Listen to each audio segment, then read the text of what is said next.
Good evening, friends. Doc Cholo's vlog once more. In this Kali exercise episode, well, I just had my warm-up. I did some routine, and today I'm going to introduce to you to something new in my armament. Okay, I opted to get an alternate the everyday carry, the one that I always use in the farm. So I said I'll buy an alternate for my usual everyday carry in the farm, and this is what I got. Okay. And by the way, I just bought this online. It's not expensive. It's almost of the same weight. The other one is probably heavier a bit with the Carabao handle. This is mahogany handle. Oh no, kamagong or ironwood handle. And it's a full tongue, meaning to say that the piece, the metal part extends up to the up to the puño, up to the end of the butt. Okay. And today I'm going to show you something. Okay, that's I think it's important for you to get the concept. To get the concept of what I mean when I say that you have to practice and try to be familiar and maybe be proficient with doing the moves. So it's important for Kali, especially when you use it as an exercise, to be familiar with the moves so that you won't do anything wrong and mistake and compromise the safety. Okay, so we usually have a pattern, and I mentioned patterns already. No, we have the basic moves comprising with a horizontal move, back and forth, the X, and the figure of 8. Then you remember the last time I told you that if you are using two sticks, not for ball, okay, for two sticks, pure stick, you use the figure of 8, both sides, okay, two hand figure of 8 with a worm-like motion of the wrist, okay, and then you have the figure of 8, the opposite figure or the reverse figure of 8, and you may use it as a move like Sinawali move as a dance, okay.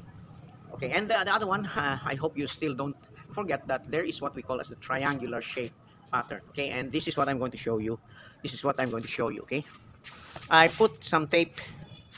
I place some tape there. It's electrical tape, and I want you to see that the electrical tape is made up of two triangles. The upright triangle. Okay, that's the upright, and this is the inverted or the inverted triangle.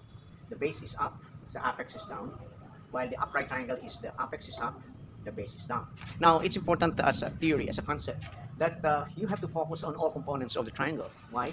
Because the triangle consists of the slashes where you have to pass your slash when you are using a bolo. Okay, so you have to pass. These are the patterns. Okay, slash. You may do it downward or you may do it upward. Okay, and the same way with the upright triangle. You may do it downward motion. You may do it upward motion in any which way. You may do it this way, or you may do it this way, and so on and so forth.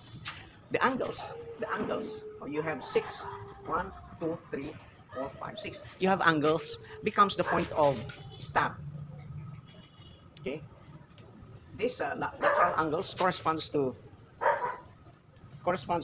the anterior chest, hitting the anterior chest right here. Okay, that's the apex of the lungs, upper lung. Okay, if you are going to see if it goes through and penetrates, you will enter into the apical or the apex of the lungs, and okay, that's a danger area.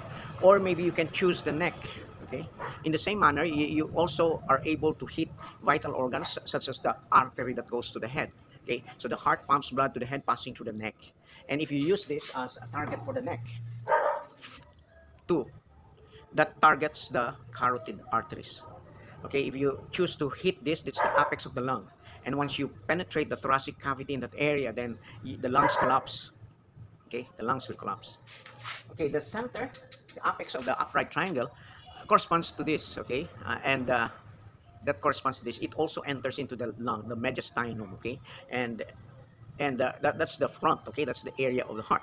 And if you have bleeding there, then it fills the heart, the sac of the heart, and the heart will stop pumping. Okay, if bleeding comes in, so you may hit it around this area. That would hit the heart. That would hit the heart, and you would have a condition like cardiac tamponade. So all of the stabbing points are deadly.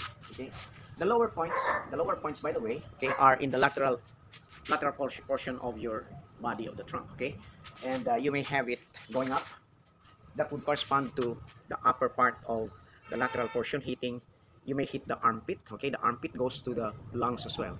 So the effect of puncture from the anterior chest or the lateral chest is the lungs. Okay, You may do it the other way. It's the same thing. It goes inside the thoracic cavity and it collapses the lungs. The air gap comes in and then the lungs will collapse. Okay, so you may have it in the lateral portion, lower, below. Okay, so this may correspond to the lower part of your lateral. Okay, if it's in the right side, you may hit the liver. The liver is so bloody, you will lose the victim loses a lot of blood. Okay, or you may puncture a part of the diaphragm going up. Okay, going up, puncture diaphragm, that causes collapse of the lungs as well. If it's on the left side, okay, it enters to the thoracic cavity, the lungs is going to collapse, or it might hit a bloody organ there, the spleen, they call it the spleen, and it's going to cause massive bleeding. Okay, so uh, you recall that it's deadly because we don't only stab, we also slash. Okay, so when you slash in the neck, you cut the carotids, and that's immediate. So you cut the end in the same way you cut when you cut. Okay, when you slash after puncturing, slash, it cuts the carotid, and you're dead. The blood supply to the head is cut off, and the patient, the victim dies. Okay, so you'll see that this scenario is a very good, a very good. What's this? It's a good way to remember the target points. Okay? Because if we do the routine, okay, let me show you. Hold on.